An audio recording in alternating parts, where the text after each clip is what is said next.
Hey, what's up, and welcome to my corner of the internet. Okay, quick question.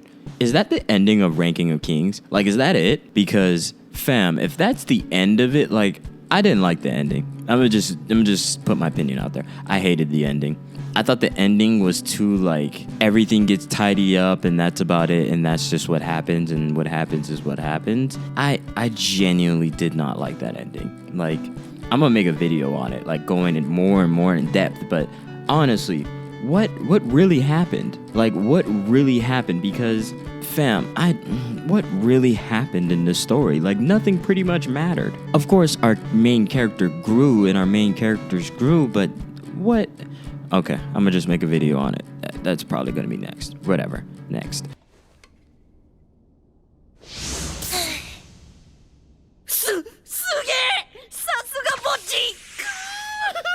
Since this was everywhere and I don't want to use the footage because, like, One Piece out here wildin'. So here's me studying. This new Luffy form is incredible. Like, I can't believe that One Piece still has the hold on the anime community the way that it does for so many years. Like, that has to be one of the most incredible feats ever, that Oda is still able to surprise us the way he does. Like, I genuinely cannot believe that I still get those goosebumps. I still feel those emotional moments. I still get super excited to just watch and talk about and think about One Piece. Like, I'm not overstating it when I say we are probably witnessing one of the greatest mangakas ever. Like Oda has to be one. Like, I get it. There's some people that'll want other guys to be number one, but we have to be experiencing one of the greatest showcasings of manga ever, and I feel so bad for people that aren't able to experience this.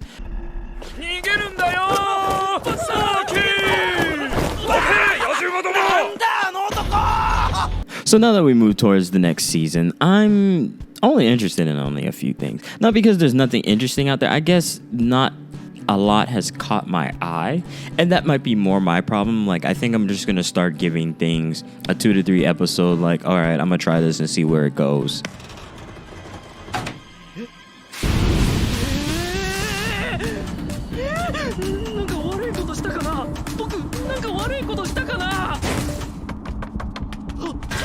So season 2 of Komi-san came out, and that's not something I'm giving it a couple episodes. Like, you know how I feel about Komi-san. I already made a video on it.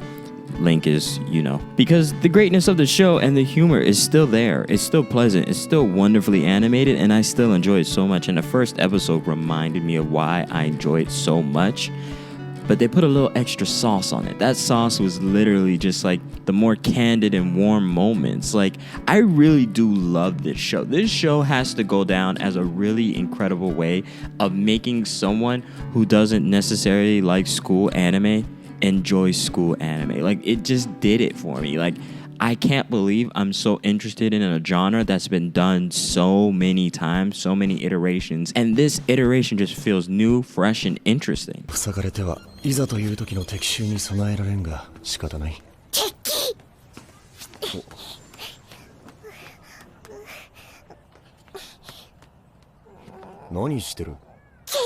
Alright, so I saw the first episode of the Spy Family, and I give it a 7 out of 10.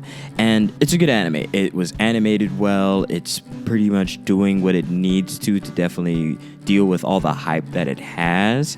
But I do have a couple critiques that I didn't like.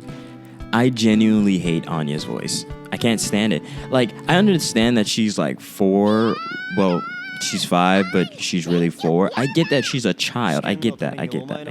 Like, so don't, like, come at me for that. It's just, she has more dialogue as the show goes on, and at least in the manga, you see more of her inner monologue very often, and I just feel like that voice is just going to be so annoying because they didn't necessarily use it for her to speak or talk. It just didn't feel like Anya for me. It felt like a little child, and I was so not into it. Genuinely not into it.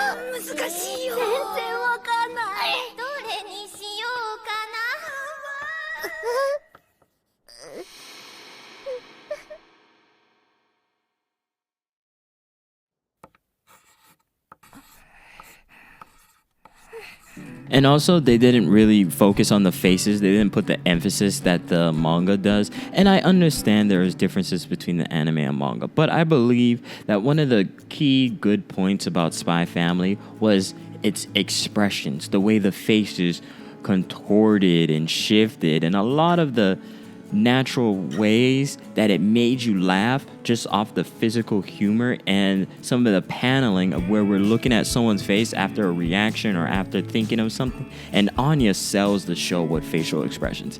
And it didn't feel like they paid so much attention to that. It was like a quick moment of, this is kind of a callback to the manga. And it felt like they weren't really giving it its just due because the facial expressions sell this anime.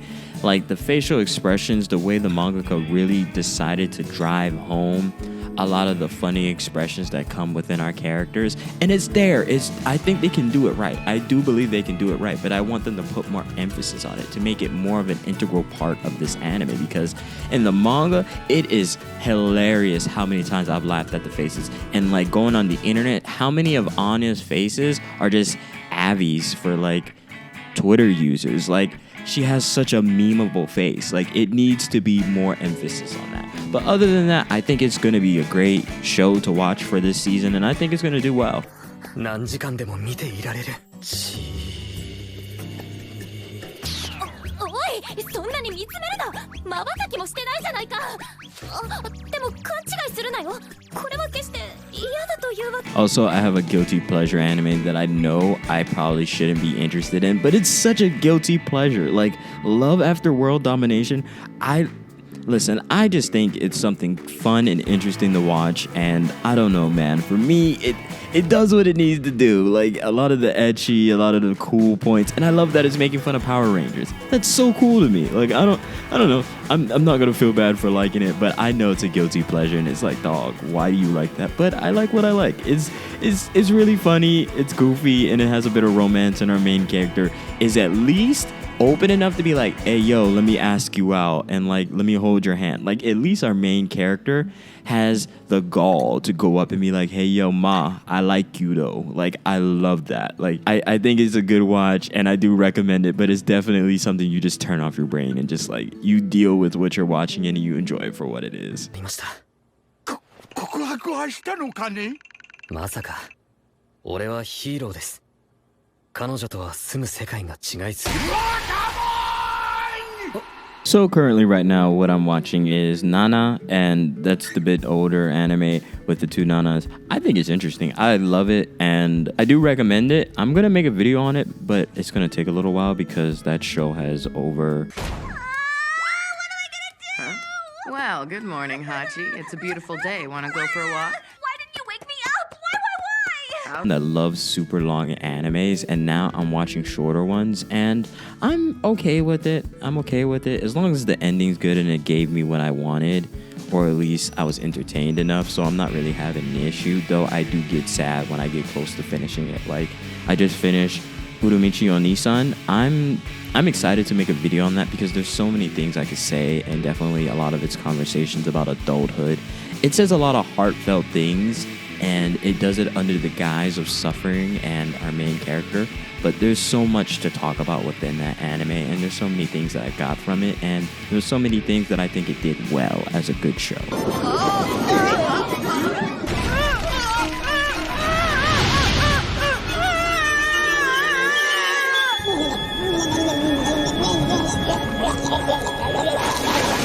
Also, I'm watching Suritama. I definitely have 2 videos that I'm gonna do about that sort of anime and that anime in particular, because there's a genre of that weird mix of anime that is anime to be anime. And it's hard to describe it, but I'm really gonna try, because that genre of anime is so singular to anime.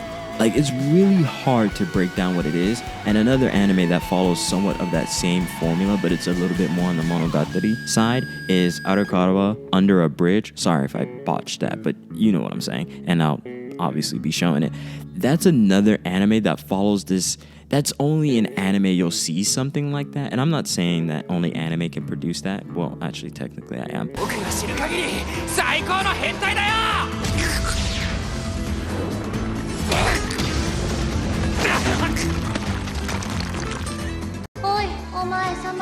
It's I'm just watching a lot of anime that I feel like I wouldn't get anywhere else, or it wouldn't serve me the same way it does in any other medium. So I'm really enjoying this weird place of what I'm watching, and a lot of things I'm watching are just general interest in things I just feel like watching. And I guess I'm gonna have more videos on more niche anime. I'm realizing I don't really talk about popular things, even though I do this and I talk about some of the anime happenings, but it's generally around the way of me being interested in what I'm interested in.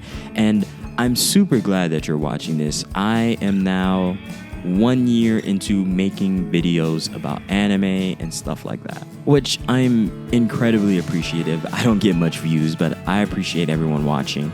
I appreciate those that have a conversation, even if it's just a hop-hand comment about what I've said or how I feel about anime or whatever.